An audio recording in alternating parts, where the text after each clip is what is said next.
오늘 사도행전 14번째 시간인데요. 제목을 같이 읽겠습니다. 하나님의 큰 이야기로의 초대. 하나님의 큰 이야기로의 초대입니다. 지난주에는 성령 충만과 문제 해결이라는 제목으로 초대교회 부흥이 되면서 사람의 숫자가 많아지면서 생긴 그 문제에 대해 살펴봤습니다.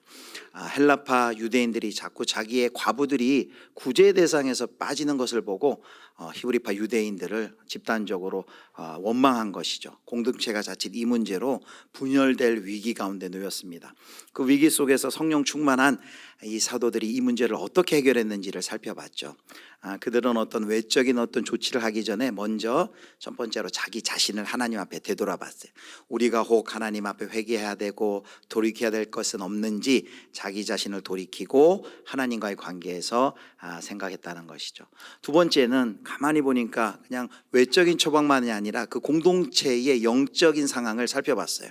하나님의 말씀과 기도로 은혜가 충만했다면 이런 식으로 집단적으로 원망하고 이런 일들이 생기지 않을 텐데 지금 말씀과 기도의 은혜가 부족하구나라는 것을 깨닫고 그들에게 준 사명에 집중하기로 한 것이죠. 그러면 그 일은 이제 구제하는 사역도 너무 귀한데 이 일은 어떻게 합니까? 이 일도 중단할 수가 없어요. 그래서 이 일은 역시 동일한 사역자인 성도들에게 위임을 하기로 합니다.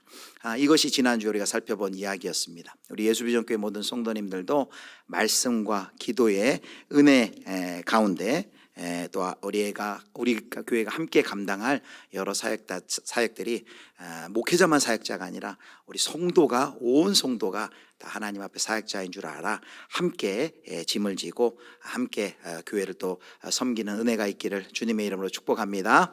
자, 이제 오늘은 7장입니다. 7장 전체예요. 1절부터 60절까지 긴 내용인데 한마디로 산헤드린 공회에서 스데반이 전한 설교의 내용이 들어 있습니다. 초대교회 일꾼 중에 한 명인 스데반에 대해서 6장 8절부터 언급이 되는데 6장 8절에는 이렇게 얘기합니다. 스데반이 은혜와 권능이 충만하여 큰 기사와 표적을 민간에 행했다라고 말합니다. 그러면서 9절에 보면 자유민들이라는 그런 명칭이 나와요. 9절 말씀 보겠습니다. 이른바 자유민들 즉 구레네인, 알렉산드리아인, 길리기아와 아시아에서 온 사람들의 회당에서 어떤 자들이 일어나 스데반과 더불어 논쟁할세. 여기 자유민들이 누구냐? 자유민들이란 전쟁 등 여러 가지 이유로 외국에 끌려가거나 외국에 살다가 이제 그 노예 생활을 하다가 이제 고국으로 돌아온 디아스포라 유대인들을 지칭하는 말이 자유민들입니다. 그런데 이들이 이제 고국에 들어와서 이제 같이 모여서 신앙생활을 한 회당에서 했던 것 같아요. 그런데 그 자유민들하고 역시 헬라파 유대인이었던 스데반하고 신앙의 논쟁이 붙은 것이죠. 그런데 성령 충만한 이 스데반을 그들이 논쟁에서 이길 수가 없었습니다. 그랬더니 그 디아스포라 유대인들은 어떤 일을 합니까? 하나님을 모독하는 말을 하는 것을 우리가 들었다라고 거짓 증언을 합니다. 그리고 그 문제를 이제 산헤드린 공회로 끌고 가는 것이죠. 이 회당에서의 문제가 공회로 이제 가지고 가게 된 것입니다. 그리고 공회로 가져가서 거짓 증인들을 세워가지고 잘못된 이제 증언들을 하는 것이죠. 어떤 거짓 증언들을 스데반에 대해서 했을까요? 그 내용이 6장 12절부터 14절에 나와 있습니다. 자, 12절 제가 읽고 13절 우리 성도님들이 읽겠습니다. 백성과 장로와 서기관들을 충동시켜 와서 잡아가지고 공회에 이르러 거짓 증인들을 세우니 이르되 이 사람이 이 거룩한 곳과 율법을 거슬러 말하기를 마지 아니하는도다. 14절 우리에게 전하여 준 규례를 굳히겠다 함을 우리가 들었노다 하거늘. 한마디로 13절 다시 보여주시면 거짓 증인들이 스데반에 대해서 하는 말이 뭐냐면 두 가지 문제, 성정과 율법을 거슬러 말했다라고 고발을 합니다. 그리고 그 거짓 증거의 내용이 구체적으로 14절에 보면 이렇게 돼 있죠.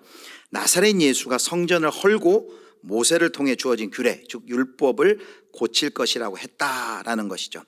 이것은 철저히 스데반을 제거하기 위한 모함이죠. 자, 그래서 이런 거짓 증거들이 제시가 되니까 산헤드린 공회 대제사장이 이제 7장 1절에 이런 질문을 합니다. 뭐라고 묻습니까? 이르되 이것이 사실이냐라고 묻습니다. 그리고 그것에 대한 대답이 이제 2절부터 오늘 본문 이제 50절까지의 내용입니다. 여기 이 스데반은 자신에게 변론의 기회가 주어졌을 때 나는 죄가 없고 나는 여러분들이 오해한 것이고 사실은 이 문제는 이렇다라고 자신을 변론할 마음이 없었어요.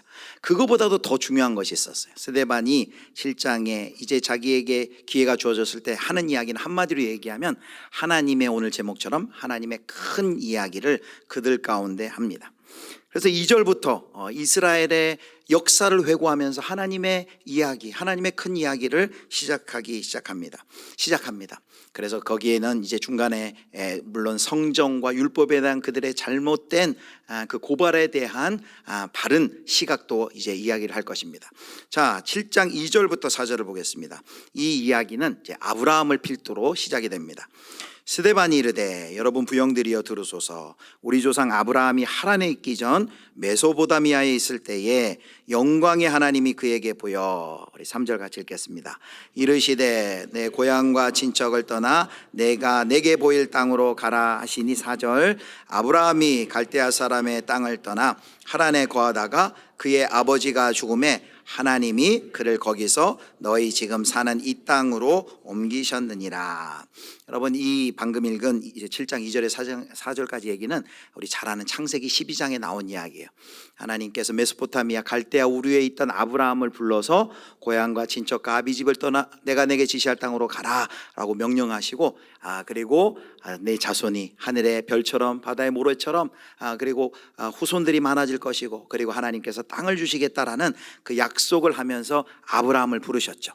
이 아브라함의 부르심 이야기에서부터 시작해서 아브라함의 아들 이삭, 그리고 야곱, 우리가 흔히 족장이라고 말하는 그 족장의 역사를 지금 쭉 7장에 2절부터 서술을 합니다. 그리고 이제 16절까지 요셉의 이야기를 해요. 요셉을 형들이 시기해서 애굽에 팔았지만 하나님께서 요셉을 구원하셔서 애굽의 치리자로, 애굽의 구원자로 그를 세우셨다라는 이야기가 이제 2절부터 16절까지 나와요. 그 다음에 이제 17절부터는 이제 누가 나오냐면 모세 이야기가 나옵니다. 이스라엘 조상들의 이야기를 간략하게 하고 17절부터 모세와 출애굽의 이야기와 광야 생활 이야기를 쭉 합니다. 특별히 이 모세 이야기를 할 때는 모세의 그 생애를 40년씩 끊어서 40세, 80세, 120세 그 3주기로, 세 주기로 설명을 합니다. 40세의 모세는 애굽의 왕자였지만 그가 그의 민족들을 구하려고 하다가 그만 살인을 하고 말죠. 미디안 광야로 도망갈 수밖에 없었습니다. 광야에서 40년 동안 그가 살다가 그 시절에 하나님께서 애굽의 압제를 당하고 있는 그 이스라엘 백성들의 그 고통 소리를, 그 부르짖음을 들으시고 모세를 불러요. 모세를 어떻게 만나 주셨나요? 모세를 가시떨기 나무 가운데 불꽃 같은 불꽃으로 나타나셔서 하나님께서 모세를 부르고 이제 내 백성을 끄집어내라라고 바로를 향해 부르죠. 애굽이 모세가 처음엔 반대했지만은 응하지 않았지만 이제 순종하여서 하나님이 주신 지팡이를 가지고 이제 애굽으로 갑니다. 그리고 이스라엘 백성을 그 애굽 땅에서 끄집어 나와요. 그리고 광야 생활, 홍해를 건너 광야 생활을 하는 것이죠. 그런데 이 모세 이야기와 광야 이야기를 하면서 특징이 뭐냐면 집요하게 이 이스라엘 백성들이 얼마나 모세의 말을 안 들었는지를 강조해서 이야기를 합니다. 모세에게 반역하고 불순종하고 애굽으로 우린 돌아가겠다. 우리가 그 이야기들을 출애굽기를 통해서 또 뭐 민수기를 통해서 잘 알고 있죠. 자, 심지어 그들은 이 모세가 시내산에 그 하나님의 십계명을 받기 위해 올라갔을 때 어떤 일을 했습니까? 아론을 통해서 다 금붙이들을 모아가지고 금송아지를 만들고 거기에 절하고 춤추며 우상 숭배하는 큰 죄악도 그들이 저질렀습니다. 이것이 모세와 광야 생활의 이야기예요. 그리고 이제 42절부터 이제 50절까지는 이제 마지막 부분인데요. 거기에는 장막에 대한 이야기를 합니다. 장막을 어디서 만들었나요? 바로 모세가 광야 생활할 때, 이스라엘 백성들이 광야 생활할 때 하나님께서 모세를 통해서 양식을 주고 설교도를 주고 그대로 장막, 성막이라고도 하죠. 성막을 짓게 합니다. 그리고 하나님이 그 성막 가운데 임하시고 그 제사를 받아주시는 것이죠. 그런데 그 장막은 장막은 이제 어떻게 됩니까? 여호수아가 그 장막을 가지고 이제 들어가게 됩니다. 가나안 땅으로 들어가게 되는 것이죠. 그리고 그 장막을 이제는 그 장막이 하나님을 만나는 곳이 아니라 이제 다윗의 시대에 다윗이 하나님이 거하실 성전이 있었으면 좋겠다라는 그 소원을 갖게 되고, 그 소원을 그는 피를 많이 흘려서 성전을 당대는 짓지 못하지만 준비를 마치고 누가 성전을 짓나요? 솔로몬 때에 그 성전을 짓니다. 근데 이 이야기를 지금 계속 하는데요, 그 중에 43절 말씀에 보면 이 이스라엘 백성들이 가나안 땅에 들어와서도 얼마나 마치 모세에게 불순종하듯 그들의 불순종과 하나님을 향한 반역과 패역이 극에 달했는지를 43절에 이렇게 이야기를 합니다. 우리 43절 호산나 찬양대가 읽겠습니다. 몰록의 장막과 신 네판의 별을 받들었으며 이것은 너희가 절하고자 하여 밖으로 온 길이라 함과 같으니라. 아멘. 그들이 여전히 가나안 땅에 들어와서도, 가나안 땅 약속의 땅에 들어와서도 여전히 그 옛 습관 버리지 못하고, 여기 몰록의 장막, 신네판의 별, 이게 다 무엇입니까? 이방 우상들입니다. 그것을 섬기기에 힘썼다는 거예요. 43절 다시 보여주세요. 그 결과 그들이 받은 심판이 뭐예요? 43절 하반절에 보니까 너희를 바벨론 밖으로 옮기리라 함과 같으니라. 이스라엘이 망하게 되고, 이스라엘 유다 땅이 망하게 되고, 그들은 바벨론의 포로로 끌려간 이야기까지를 이렇게 합니다. 그리고 그 다음에 방금 이야기한 이제 성막이 어떻게 만들어졌고, 그리고 그 성막을 대신하여 어떻게 성전이 세워졌고를 이야기를 합니다. 자, 그런데 이 솔로몬을 통해서 성전을 지었어요. 자, 그런데 그 성전은 어떤 장소예요? 광야에서 장막과 성막에서 하나님이 이스라엘 만나셨다면 그 성전, 영광스러운 성전에 하나님이 임재하셔서 그들의 예배를 받아주신 것이죠. 그런데 문제는 무엇이에요? 그들이 이 성전을 마치 우상처럼 대했다는 거예요. 그래서 스데반이 지금 자신의 설교를 통해 그것을 지적합니다. 자, 48절부터 50절까지 이 유대인들의 성전에 대한 오해를 지적을 합니다. 자, 48절을 보겠습니다. 제가 읽겠습니다. 그러나 지극히 높으신 이는 손으로 지은 곳에 계시지 아니하시나니 선지자가 말한 바 주께서 이르시되 하늘은 나의 보좌요 땅은 나의 발등상이니 너희가 나를 위하여 무슨 집을 짓겠으며 나의 안식할 처소가 어디냐. 50절 같이요.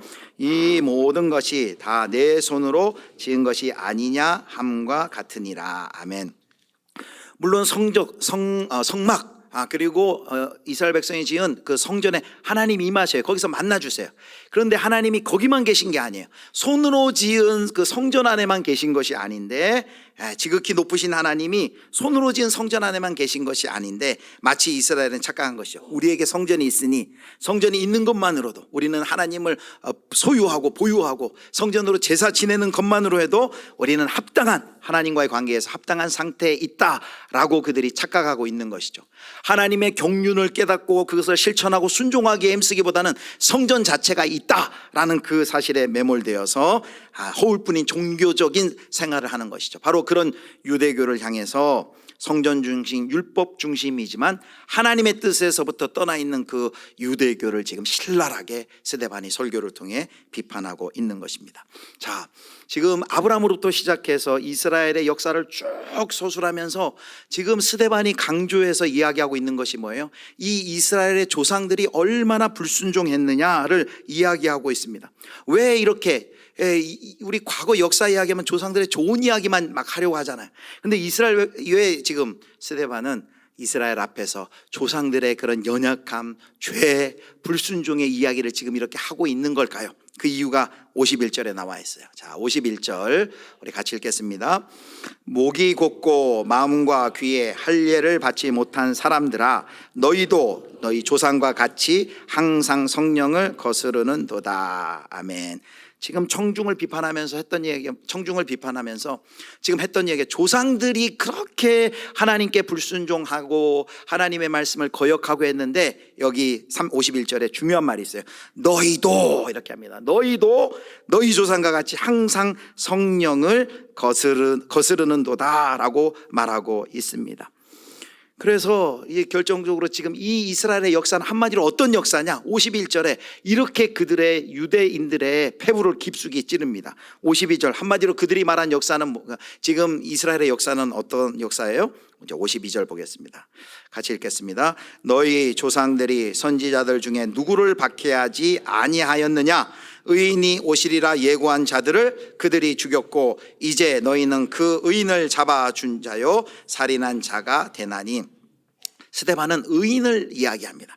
너희 조상들이 지금까지 한 얘기하는 앞에 이야기에 너희 조상들이 선지자들 중에 누구를 박해하지 아니하였느냐. 선지자들이 어떤 이야기를 했어요? 의인이 오실 것이다. 하나님의 메시아를 하나님이 보내주실 것이다.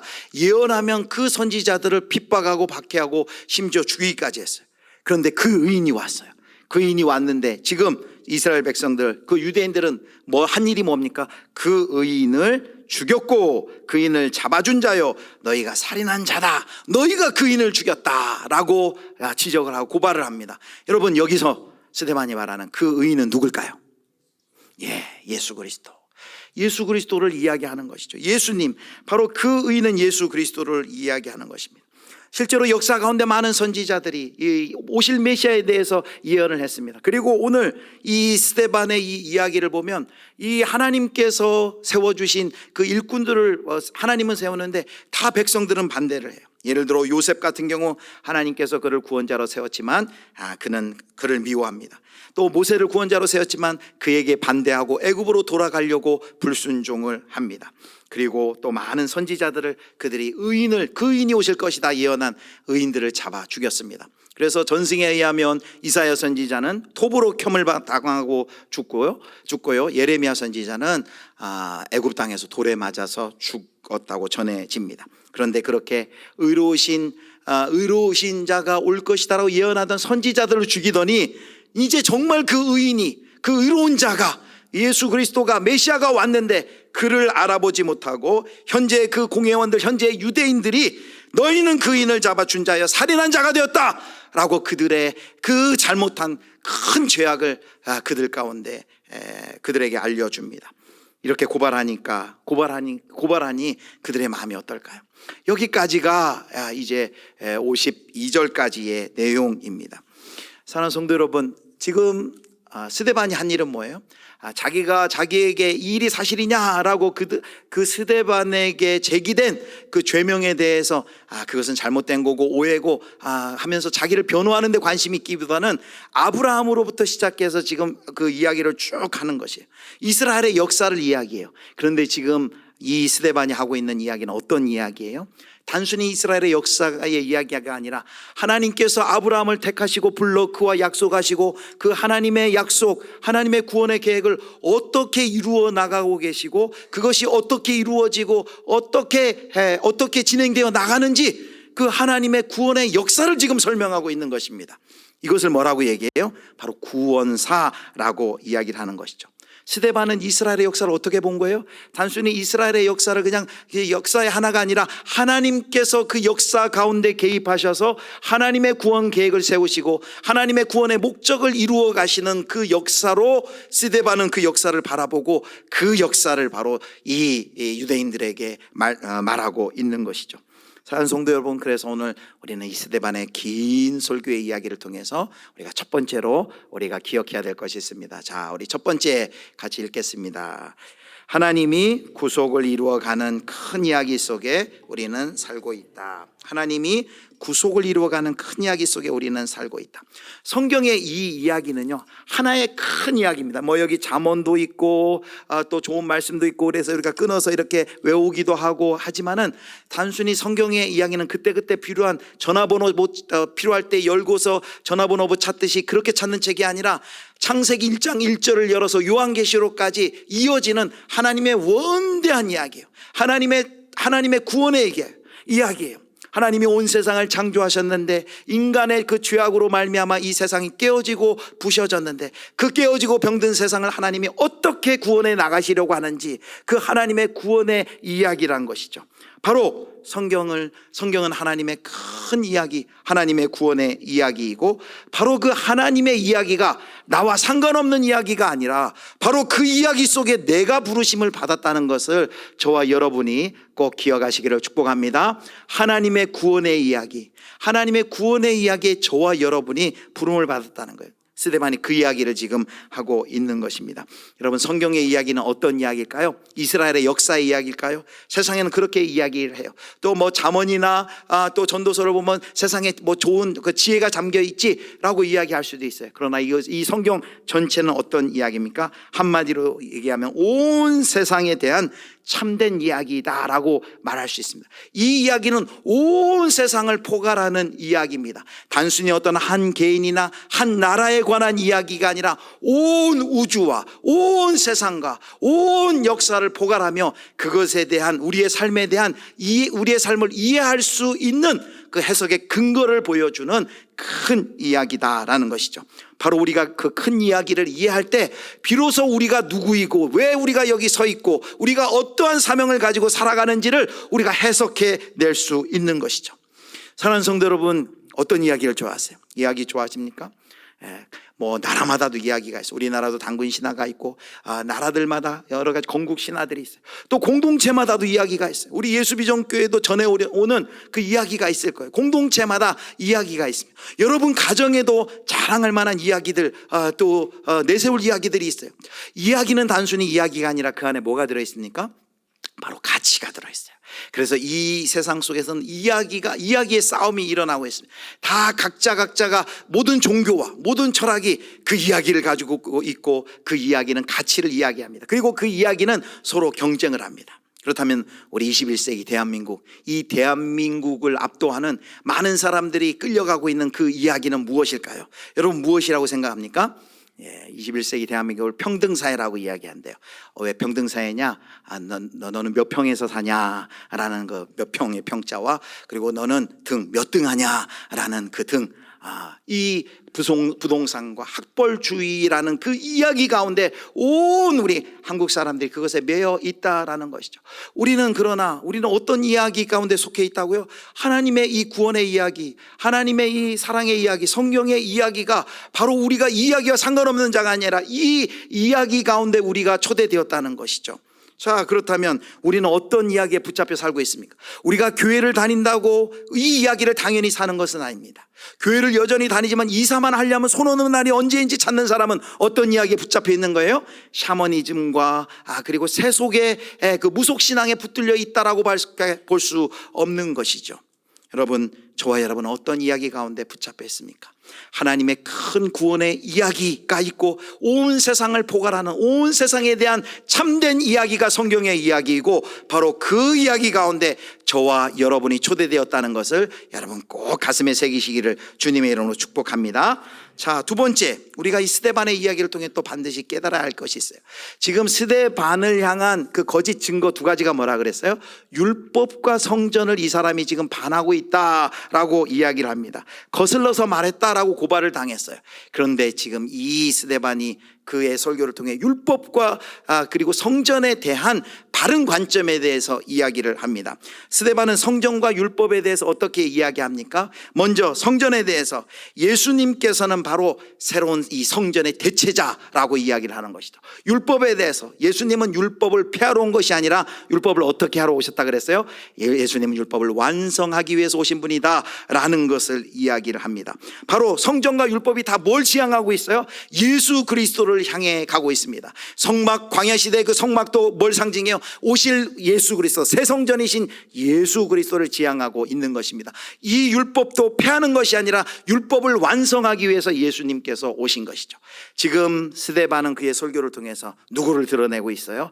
바로 새로운 성전이시요 율법의 완성이신 예수 그리스도를 그의 설교의 절정으로 이야기하고 있습니다. 그래서 우리가 이 하나님의 구속의 이야기 가운데 우리가 꼭 깨달아야 할 것이 있어요. 그것은 바로 두 번째, 같이 읽겠습니다. 두 번째, 시작. 예수님은 하나님의 이야기의 절정이다. 오늘 이스라엘의 그 이야기, 역사 속에 하나님께서 하나님의 구원을 이루시기 위하여 부르신 사람들이 많이 나와요. 아브라함을 부르셨어요.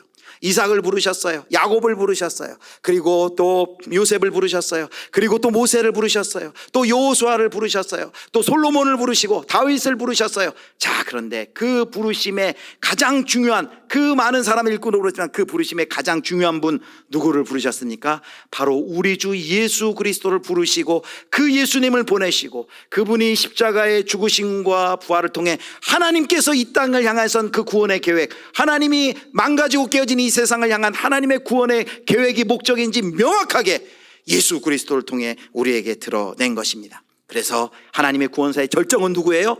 바로 우리 주 예수 그리스도이심을 여러분 믿으시기를 축복합니다. 그래서 두 번째가 뭐예요? 하나님의 이야기의, 큰 이야기의 절정은 바로 우리 주 예수 그리스도시다라는 것이에요. 바로 이 하나님의 이야기의 절정이 예수 그리스도시고, 그리고 이제 이 스데반이 이 이야기 가운데 부름을 받았어요. 그리고 그가 신실하게 자기의 자리에서 그 이야기를 증거하고 신실한 증인으로 그 이야기를 하고 있는 거예요.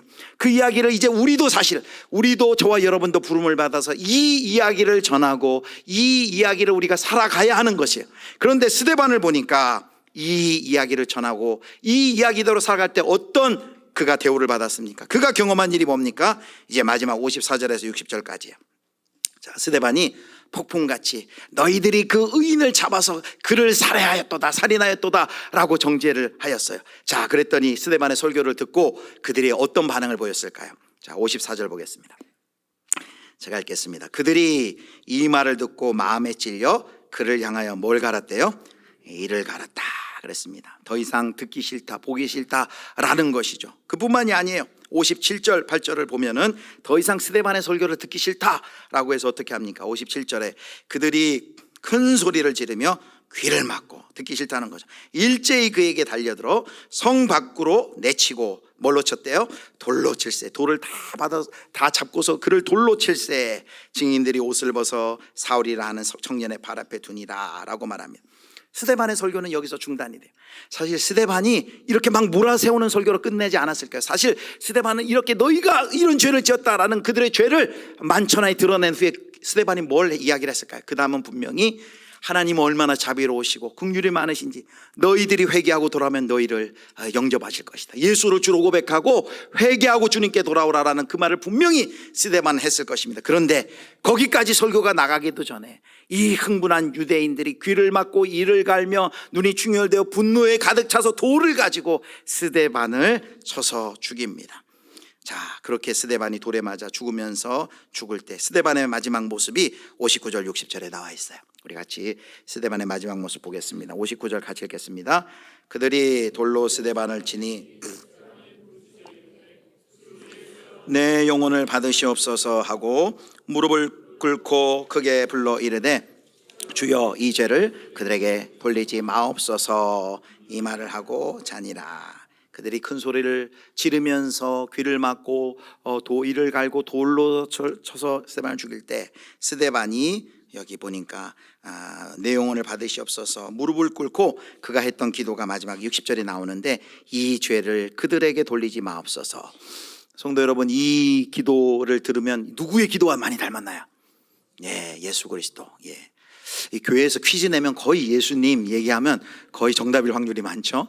예, 예수 그리스도의 이 기도에 닮았어요. 23장 40절 우리 같이 읽겠습니다. 23장 40절, 누가복음 23장 34절 같이 읽겠습니다. 이에 예수께서 이르시되 아버지 저들을 사하여 주옵소서, 자기들이 하는 것을 알지 못함이니이다 하시더라. 그들이 그의 옷을 나눠 제비 뽑을세. 예수님 이제 십자가에 죽으실 때 마지막 기도가 아버지 저들을 사하여 주옵소서, 자기들이 하는 것을 알지 못함이니이다 라고 했는데 그 기도를 지금 스데반이 그대로 하고 있습니다. 스데반은 참 예수님을 닮은 사람이고 예수님을 생각나게 하는 사람이에요. 여기서 여러분 이 상황을 한번 이렇게 상상해 보세요. 여러분 지금 이 상황 모든 사람들이 이를 갈고 분노가 충일하여서 손에 돌을 들고 스데반을 죽이려고 합니다. 그런데 스데반은 무엇이 그로 하여금 그토록 초연하고 의연하게, 지금 그 분노에 찬 그들을 바라보면 스데반도 같이 분노하며 같이 그들을 저주하며 죽어서 가면서까지도 그들을 저주할 수가 있었을 거예요. 그런데 그는 그렇게 하지 않고 마지막까지 그들의 죄를 하나님 앞에 용서해 주시기를, 저들이 알지 못해서 그렇습니다, 알면서 그들을 용서해 줄 것을, 이렇게 예수님 닮은 기도를 그가 할 수 있었을까요? 결국 이 기도의 열매가 누구예요? 이 기도를 예수님이, 하나님이 들으시고 그 기도의 열매로 그 곁에 있던 사울이, 그 광경을 보던 사울이 이제 복음의 회심자로, 그가 하나님 나라의 일꾼으로 이제 돌아오는 역사가 일어나는 것 아닙니까? 도대체 무엇이 스데반으로 하여금 그토록 초연하고 그리고 의연하게 대적들처럼 분노하지 않고 자비로운 마음으로 죽음을 맞이할 수 있게 했을까요? 자, 우리 오늘 말씀 7장 55절 56절에 보면은 스데반이 죽기 전에 그가 경험했던 일이 나와 있습니다. 자, 55절 56절 한번 보겠습니다. 제가 읽겠습니다. 스데반이 성령 충만하여 하늘을 우러러 주목하여 하나님의 영광과 및 예수께서 하나님 우편에 서신 것을 보고, 56절 같이 읽습니다.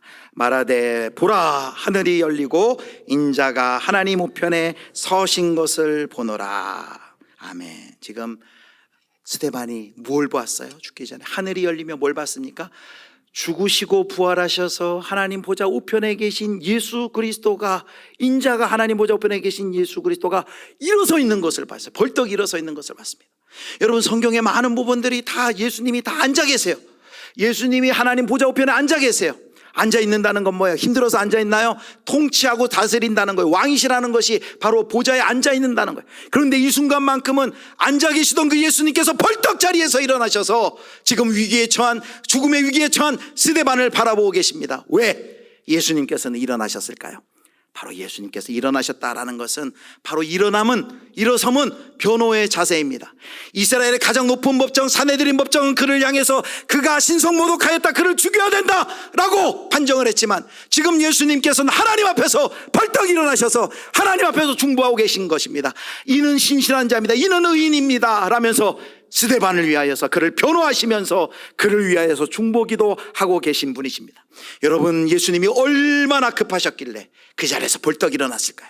상상해봐. 예수님 일어났는데 천군 천사들 안 일어났겠어요? 자리에서 벌떡 일어나서 그 순간 모든 천상의 모든 존재들이 지금 스데반을 주목하고 있습니다. 뭘 할 수 있습니까? 성도가 예수 그리스도를 위해, 복음을 위해 살 때, 어려움을 당할 때 하나님이 그냥 내버려 두지 않으신다는 걸 여러분 믿으시길 바랍니다. 하나님이 우리를 바라보고 계세요. 하나님이 우리를 주목하고 계세요.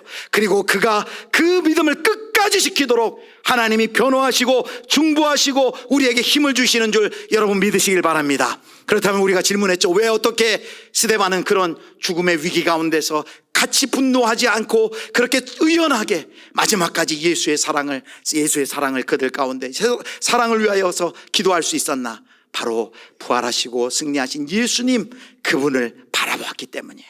자, 그래서 세 번째 우리가 이렇게 정리할 수 있겠습니다. 같이 읽겠습니다. 예수님을 바라보는 자는 잔혹한 세상 속에서도 그 이야기를 신실히 살아낼 수 있다. 예수님을 바라보는 자는 잔혹한 세상 속에서도 그 이야기를 신실히 살아낼 수 있다. 사랑하는 성도 여러분, 이제 말씀을 정리하겠습니다. 하나님의 큰 이야기, 온 우주와 역사를 포괄하는 하나님의 구원의 이야기 가운데 저와 여러분이 초대된 것을 여러분 믿으시기를 축복합니다. 우리가 이 이야기를 이제 살아가야 돼요. 우리가 예수 믿는다 하면서도 어떤 불교의 이야기, 유교의 이야기, 샤머니즘의 이야기 살아갈 수가 있어요. 우리가 늘 점검을 해야 돼요. 그런데 그 이야기의 절정은 뭐야? 하나님의 이 세상을 향하신 그 구원의 목적이 예수 그리스도를 통해 명확히 드러났어요. 예수님의 십자가와 부활을 통해서 이제 온 세상을, 온 창조 세계를 죄로부터 사망으로부터 구원하시기 위한 하나님의 구원의 계획이 절정으로 드러났어요. 그리고 하나님께서는 계속해서 아브라함을 부르시고 이삭과 야곱과 요셉을 부르신 하나님께서, 스데반을 부르신 하나님께서 저와 여러분을 그 이야기로 초대한 줄 믿으시길 바랍니다. 마이클 고인이라는 선교학자는 그래서 이런 비유를 들어요. 우리가 하나님의 그 큰 이야기의 앞에 이야기는 다 알아요. 하나님이 온 세상을 창조하셨고, 그리고 인간의 죄로 말미암아 이 땅이 망가졌지만 하나님 포기하지 않으시고 역사 가운데 이스라엘을 통해서 또 하나님께서 하나님의 구원의 역사를 이루어 가셨어요. 이제 우리까지 왔어요. 그런데 우리가 또 마지막을 알아요. 이 마지막은 무엇입니까? 새하늘과 새 땅이 임할 것이고 병들고 깨지니 창조세계가 온전히 회복될 것이고 하나님은 반드시 승리할 것이다 라는 이 마지막 이야기를 요한계시를 통해 알게 했어요. 그런데 어떤 이야기는 몰라요. 이 하나님의 이야기를 우리가 이제 살아가야 되는데, 우리가 이걸 연기해야 되는데, 세상 속에서 드러내야 되는데 우리에겐 대본이 주어져 있지 않다는 거예요. 그렇다면 우리가 무엇을 가지고 그 이야기를 살아낼 수 있을까요? 앞에 하나님께서 해주신, 지금까지 하나님께서 이루어진 그 이야기를 잘 보아서 그 이야기의 연속성을 가지고 그 이야기가 내가 바로 그 이야기에 연결이 되어서 그 이야기가 잘 맞는 바로 그런 삶, 그 삶이 바로 신실한 증인이라 그랬습니다. 예수 그리스도의 신실한 증인으로 하나님 불러주신 자리에서, 어떤 사람은 사업을 하는 자리에서, 어떤 사람은 회사원으로, 어떤 사람은 교수로, 어떤 사람은 교수로, 상인으로, 어떤 사람은 목회자로, 선교사로 하나님께서 부르신 그 자리에서, 그 부름의 자리에서 이제 하나님의 신실한 증인으로 이 이야기를 우리가 써 내려가야 하는 사명 가운데 저와 여러분을 부르셨다라는 것이죠. 그런데 이 이야기를 살아갈 때 여러분 어떻게 우리가 어려움을 이겨낼 수 있어요? 오늘 마지막 세 가지 정리한 거 보여주시죠. 자, 첫 번째, 하나님이 구속을 이루어가는 큰 이야기 속에 우리는 살고 있어요. 예수님은 하나님의 이야기의 절정이에요. 우리 세 번째 같이 읽겠습니다. 예수님을 바라보는 자는 잔혹한 세상 속에서도 그 이야기를 신실히 살아낼 수 있다. 사랑하는 성도 여러분, 예수님 믿고 따르고 우리가 계속해서 배우잖아요. 손해고도 있고 희생도 있고 어려움이 분명히 있다는 거예요. 우리가 어떻게 이기면서 나갈까요? 히브리서 기자의 말씀, 믿음의 주요 온전하게 하시는 이 예수를 어떻게 하자고요? 바라보자 라고 했습니다. 바라보자. 바로 예수님을 바라보는 자는 이 하나님의 큰 이야기에서, 큰 이야기의 일부분을 잘 신실한 하나님의 증인으로서 이 이야기를 살아낼 수 있는 줄 믿으시길 바랍니다. 바로 저와 여러분이 이 예수님 바라보며 하나님의 큰 이야기를 나의 부르신 그 삶의 자리에서 이 이야기를 살아내시는 놀라운 은혜가 있기를 주님의 이름으로 축원합니다.